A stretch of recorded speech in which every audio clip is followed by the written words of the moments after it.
Hi everybody, this is B007 back for another 10-minute movie review, and today I'm talking about the new Steve Jobs biopic. And by new, I mean that there was of course that film starring Ashton Kutcher called Jobs, which got really derisory reviews, but actually I thought was sort of okay. And partly because Ashton Kutcher himself looks so much like the famous and iconic founder of Apple. In fairness, it has to be said that Michael Fassbender looks nothing like Steve Jobs. And I'm not sure if that's a problem, because this is a film about character and about personal relationships. It's directed by Danny Boyle, who made films like 28 Days Later, Slumdog Millionaire, and it has his characteristic hallmarks of being very fast-paced, very kinetic. The camera always seems to be on the move. And I think that's right for a man who was visionary and such a pioneer in the computer industry. There's also some very cool use of graphics. So, for instance, at one point, Steve Jobs is using a metaphor of sending people on space missions. And as he's talking to another character, you see pictures of space rockets sort of projected on the wall behind them.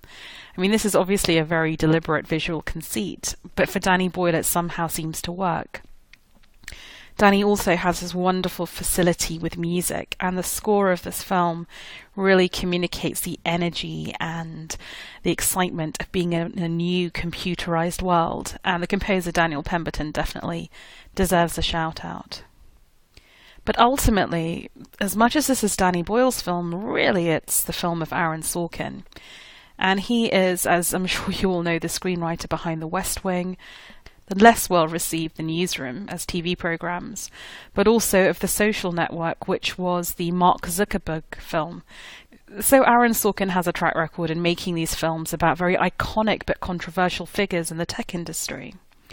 He also has that reputation for producing dialogue that's very fast, very quick-witted, and basically just not like anything that you would see in the real world. None of us speak with that kind of eloquence, rat-a-tat wit, and actually for some people it can feel very contrived.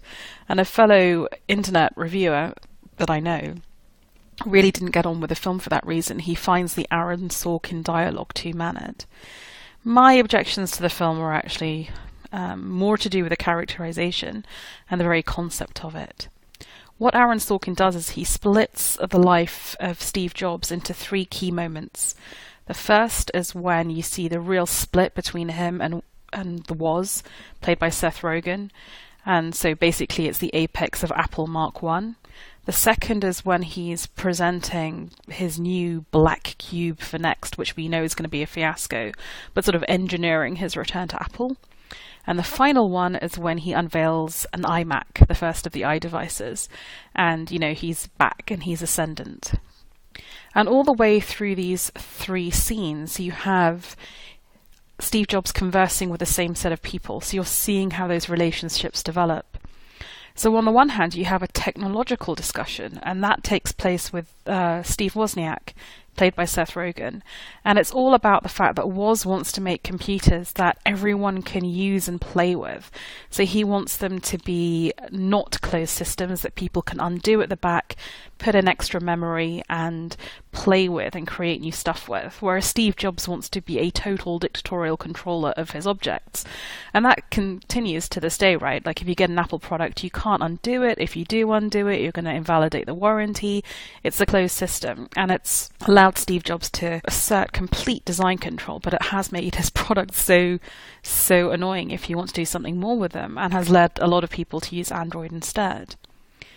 You also have the fact that Steve Jobs sees what Woz has achieved with Apple II, the kind of the bedrock income-generating product of Apple Mark I, as not part of Apple's future, and therefore he's not willing to give Woz respect or the people who work for him respect.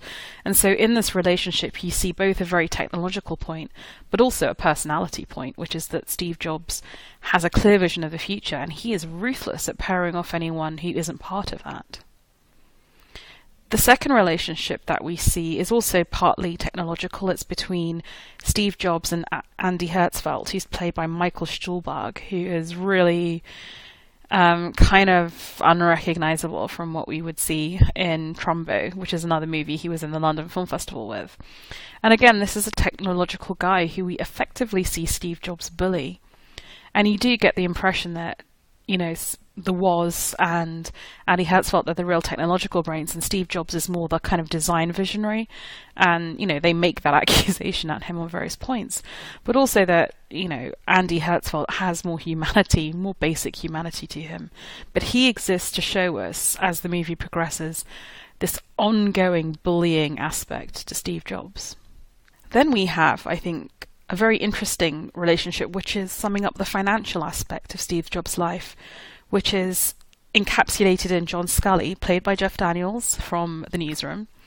And he plays the guy that Steve Jobs brought in to be the CEO of Apple in the first iteration, who really believed in Apple and he believed in the dream.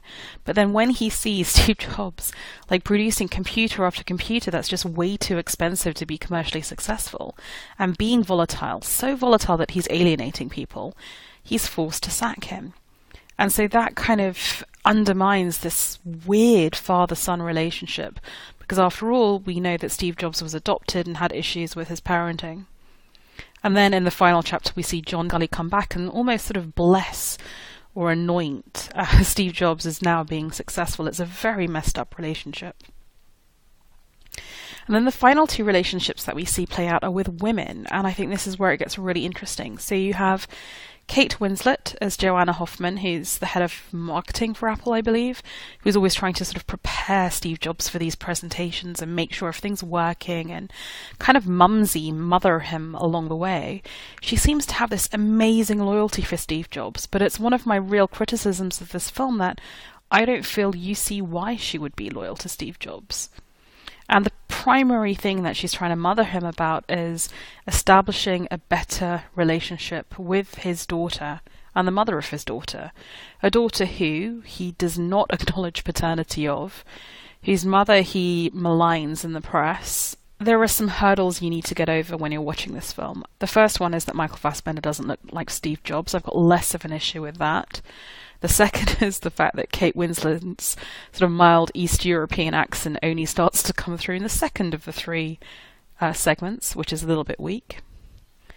But I think the primary problem I have with this film is its reductive psychology.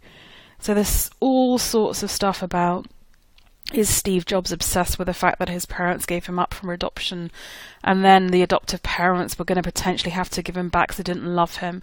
It's just all very neatly packaged up into this conversation that he has ongoing with John Scully. And even worse, what I find very suspicious is the idea that Aaron Sorkin needs us to have a resolution and a happy ending regarding his relationship with his daughter, who, to be honest, he treats like crap in the first segment of the film.